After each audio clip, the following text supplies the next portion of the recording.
Hackers don't need Hollywood exploits to get in. Most of the time they just walk right in because Windows Firewall is running on autopilot. So Windows 11 has a firewall that's built in, and honestly, for most people, it's fine. It blocks random strangers from barging in, and that's the most important job. But here's where it gets tricky. By default, it only blocks incoming traffic. Outgoing traffic, including all those apps phoning home, sending data, or trying to sneak stuff out, well, that's allowed by default. Unless you go in and manually create outbound rules, Windows just lets it slide. Now, you can flip Windows to block everything outbound by default, but be warned that you'd be suddenly cutting the internet cable off for half of your apps. You'll spend hours whitelisting the ones that you actually need, like browsers or Zoom. It is powerful, but as far as practicality is concerned, it's not for most people. And that's exactly why many people reach for smarter firewalls. They give you more visibility and automation by blocking shady behavior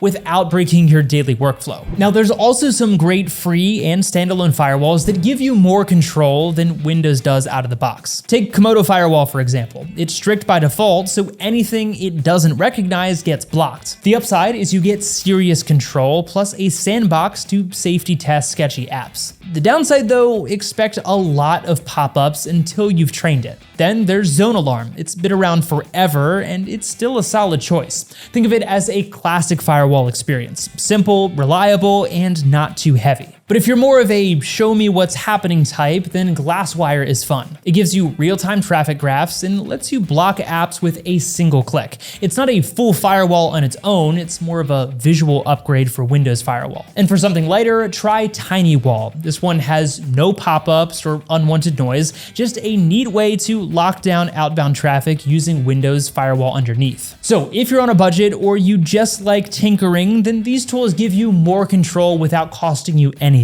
Also, if you're more into locking down your browser than your whole system, then we've also got a video that is definitely worth a watch if you don't want ads and trackers leaking your data. Okay, a couple quick notes before you decide which firewall is right for you. First of all, don't try stacking multiple firewalls. They'll end up fighting each other and just break stuff. The one exception, I guess, is McAfee, which actually uses Windows Firewall under the hood, so those two do play nice together. Also, firewalls won't make your internet feel slower in normal use. If you're noticing lag, then it's usually your connection, not the firewall. And remember, firewalls aren't a silver bullet against all types of malware. They stop shady traffic from getting in or sneaking out, but if you download something nasty yourself, then only an antivirus will save you. Long story short, don't treat the firewall as an accessory. It's the layer that keeps your system from being wide open. The question is just which style fits you best, an all-in-one suite or a lightweight add-on. Don't leave your firewall on autopilot.